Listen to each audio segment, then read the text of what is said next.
Okay, so Audrey had an incident with Dora last week. It ended up it being a verbal altercation in the principal's office with Martha, and I wasn't invited. I found out about this after the fact, and I heard that what she was getting upset about was some bullying that was happening amongst the children.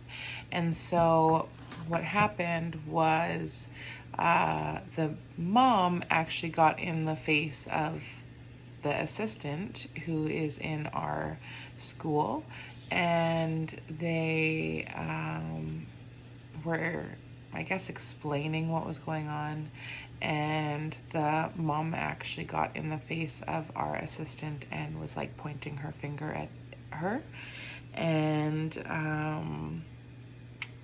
the principal didn't do anything. The principal was almost acted like it didn't happen, or it didn't, I don't know. I mean, it was right in front of her, right? She was sitting. Well, I don't know if she was sitting. I don't know how she would have taken it, because, I mean, she's a very, when it comes to conflict, she sort of huddles up, and I don't know. Anyways, now that parent is working in our school, and that EA actually just retired on Friday. So I'm really hoping, fingers crossed, that it goes okay with that parent. She said she has like a professional side to her, and like when she's at work, she's not or she's more professional than like angry mom at home mama bear. So yeah, I mean, I guess only time will tell.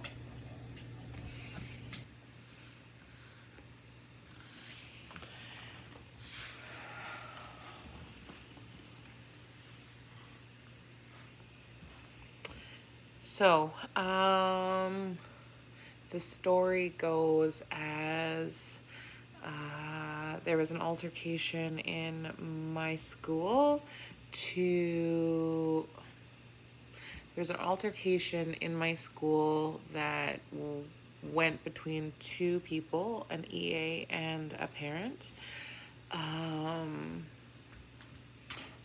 It had moved from the streets onto the school, into the school classroom, and eventually became an issue that the principal had called.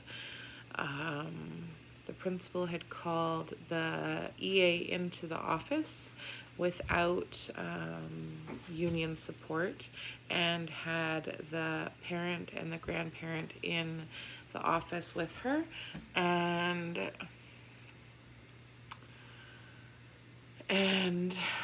basically it turned into a big like shouting match and pointing fingers. Threats were even made about killing families. It got pretty intense.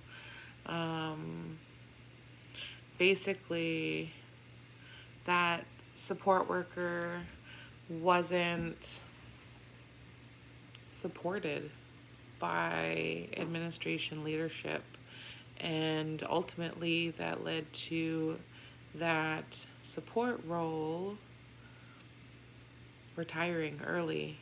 Her last day of class was 2 days ago on Friday, and she didn't feel supported. She didn't feel cared for.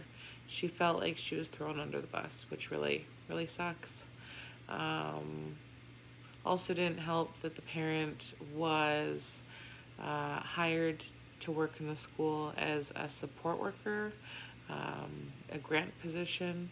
So she did say that her school side or her work side would be different than her personal side, because her is different than personal her. So I guess only time will tell. Yeah.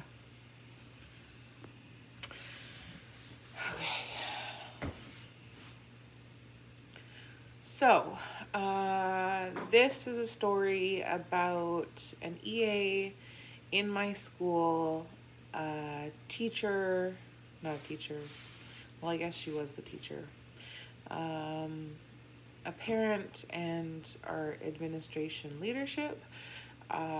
Basically, what happened is a schoolyard, well, not a schoolyard, roadway community problem led into the classroom, and with that came problems that a child wasn't being supported in the school and was being picked on. The EA was called into the administrator's classroom without union support, and basically let this parent verbally assault her and get in her face. Threats were also made against family members. It got pretty nasty. In result, that meant that our EA actually took early retirement. Her last day of work was on Friday. It also didn't help that our administrator then hired that parent to work in the school, and yeah, so the EA who left didn't feel supported and didn't feel supported, I guess, is the overall support. But also, yeah,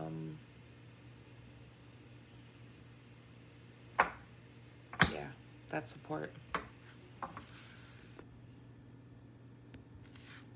Hello. Okay, so watching playbacks were a little, not disturbing, but I do try, and I have been making like conscious effort to make sure that I am using bigger body languages.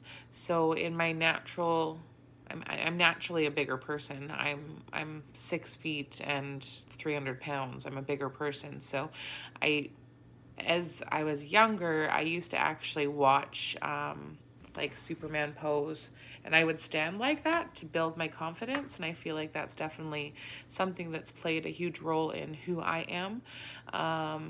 But I noticed in the first video, I definitely was comfortable. I was talking to my mother-in-law, and I actually sort of watched back and I thought it was really gossipy. I've got to be really careful of that. And the second video where I closed myself off, that felt so uncomfortable. I felt myself trying to correct myself because posture and how I hold myself is something that I put a lot of effort into and like mind into. So having to close my body off really messed with my head, and I found myself stammering a lot, and I didn't feel as confident as I normally do, because normally I'm a very confident person. I can hold myself and do the best. The second time where I was physically open body, leg was out. I mean, this isn't so comfortable, but it is a super high power pose. It's a mix between my normal, because my leg is open, my body is open, my body language is open naturally, but I'm not completely open like the other options. I guess the other one could be, oh, that is a super high power pose, this one. Okay, so yeah, I naturally do it, and putting myself in low power or low risk body language really felt super uncomfortable to me. I did find that when I was in my power pose, I couldn't speak the full 2 minutes. At about a minute and a half, I sort of had ran out of what I was trying to say. So I found myself goofing up a little bit there. And I didn't quite do the 2 to 3 minutes, but I think it really portrays how I was able to convey my message and how fast I was able to convey my message. But I mean, each set of postures definitely did show self-confidence and worthiness, I think, being that I spent so many years trying to make myself, I guess, powerful, make myself stand out, make myself show that I was confident. And for me, it wasn't fake it. What did she say? She had a fake it till it happens. Mine was fake it till you make it. And if I couldn't do it, my motto growing up as a big girl was fake it till you make it. You got this. Fake it till you make it. Oh, not a big deal. Fake it till you make it.